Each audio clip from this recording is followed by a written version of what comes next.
تو بھینس کی قربانی جائز، بھینسے کی قربانی جائز نہیں ہے۔ بھینس کی قربانی گویا سور کی قربانی۔ بھینس اور کٹے کی قربانی بالکل جائز ہے، کیونکہ یہ بھی گائے کی جنس میں شمار ہوتے ہیں۔ شریعت اسلامیہ کے مطابق جس جانور میں قربانی کی شرائط پائی جائیں اس کی قربانی درست ہوتی ہے۔ آئیے سنتے ہیں۔ امت کا تمام فقہا کا اس پر اجماع ہے کہ بھینس بحکم گائے ہی ہے قربانی کے معاملے میں۔ تو بھینس کا حکم وہی ہے جو گائے اور بیل کا حکم ہے، تو بھینسے کی قربانی بھی جائز ہے بلا کراہت، اور بھینس کی قربانی بھی بلا کراہت جائز ہے۔ یہ اجماع امت سے ثابت ہے۔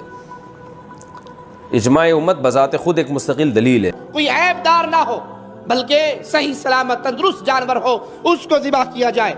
اسی طرح بعض لوگوں کے ہاں رواج ہے بھینس کی قربانی کرنے کا، بھینسے کی قربانی کرتے ہیں، تو بھینس کی قربانی جائز، بھینسے کی قربانی جائز نہیں ہے۔ کیوں؟ قربانی کے جانور رسول اللہ صلی اللہ علیہ وسلم نے بیان کیے، اونٹ میل اور فیمیل، اسی طرح گائے، اسی طرح بکری، یہ تین قسمیں بیان ہوئی، ان کی میل فیمیل جتنی ہے، بکری کے بعد مینڈھا، مینڈھے کی آگے جتنی نسلیں ہیں وہ ساری جائز ہیں۔ بھینس کا ذکر حدیث میں نہیں ہے، اگرچہ بھینس حلال ہے، 4 پاؤں والی چوپائے میں شامل ہے، لیکن ان نشانیوں پر قیاس کرتے ہوئے قربانی کے جانوروں میں اور جانور داخل نہیں کر سکتے۔ اگر یوں قیاس کریں گے تو بکری پہ ہرن کو قیاس کرو، ہرن کی قربانی میں جائز کرو، نہیں، قربانی کے جانور بیان ہو چکے، اونٹ، گائے، بکری، مینڈھا ٹائپ، اس میں سے جتنی چیزیں ہیں وہ تمام قربانی کے جانور۔ مسئلے کا حل پوچھ رہے ہیں۔ مسئلے کا حل یہ ہے کہ بھائی جو شخص اگر پڑھا لکھا ہے، طالب علم ہے، تو دیکھے کہ کس کے دلائل میں قوت پائی جا رہی ہے، اس کے اوپر ایمانداری سے، یعنی اس عصبیت کی وجہ سے نہیں ہے، ایمانداری سے عمل کر لے، اس کا عمل قبول ہو جائے گا، ایک چیز۔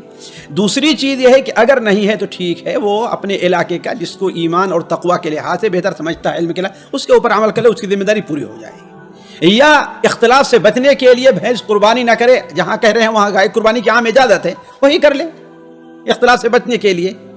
لیکن جہاں تک میری رائے کا تعلق ہے، میرا دل اس پر مطمئن ہے کہ بھینس کی قربانی جائز ہے، سنت نہیں ہے، بھینس کی قربانی جائز ہے، اس کے ناجائز ہونے کی کوئی دلیل نہیں ہے۔ صرف یہ کہ ہاں بھائی گائے اور بھینس دونوں الگ ہیں، اور گائے کو ومن البقر اثنین، یہ اتنی حجت کافی نہیں ہے۔ جب سے بھینس کا تصور آیا ہے امام عمر بن عبدالعزیز اور امام مالک کے زمانے سے، لوگ اسے ایک ہی اسی کے جنس سے سمجھتے رہے ہیں، بلکہ جاموس گاؤ میش اس کا نام ہی ہے گاؤں میں، یعنی جس طریقے سے اعتبار کیا کہ اونٹوں کی الگ الگ قسمیں ہیں، اسی طریقے سے گائے کی ایک قسم کیا ہے، وہ بھینس بھی ہے۔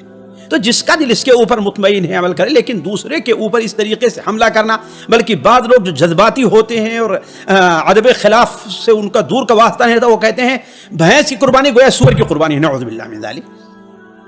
جمہور علماء اس کے قائل ہیں اور سور کی قربانی کریں، نعوذ باللہ۔ یہاں شیخ ابن باز، شیخ ابن عثیمین، سارے کے سارے لوگ کیا ہے، کہہ رہے ہیں کہ وہ بھینس قربانی جائز ہے، اور آپ کیا کہہ دیے، سور سے مشابہ دے دیا، نعوذ باللہ۔ یہ بڑی دلیری ہے نا۔ کوئی بھی معتبر عالم جو سمجھدار ہے مجھے نہیں ملا جس نے اتنی لمبی بات کہی ہو، بہت کہی ہے اگر کسی نے تو کہی ہے بھائی میرا دل اس پر مطمئن نہیں ہے، جو اس پر مطمئن ہے وہ کرنا چاہے وہ کرے، کوئی بات نہیں، ٹھیک ہے، بڑی معقول سی بات ہے۔ جیسے شیخ الحدیث عبید اللہ رحمانی رحمۃ نے لکھا کہ میرا دل اس پر مطمئن، جبکہ ان کا ایک فتویٰ ہے کہ انہوں نے جائز قرار دیا، کون پہلے کا ہے کون بعد کا ہے واللہ عالم، لیکن فتوے میں ہے جائز کی۔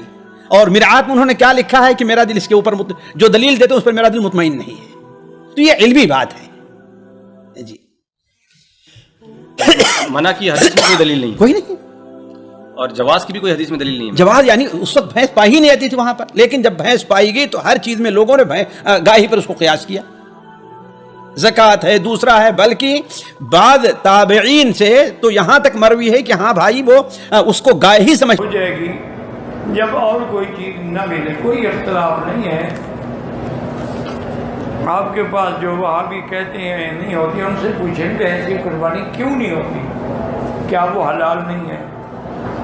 کیا اس میں 7 حصے نہیں ہیں؟ حضور کے زمانے میں نہیں تھی، اس لیے ذبح نہیں ہوگی۔ حضور نے تو پھر گائے بھی ذبح نہیں کی، حضور نے تو 100 اونٹ ذبح کیا ہے۔ تو تم بھی اپنے ملکوں میں قربانی میں صرف اونٹ ذبح کیا کرو نا۔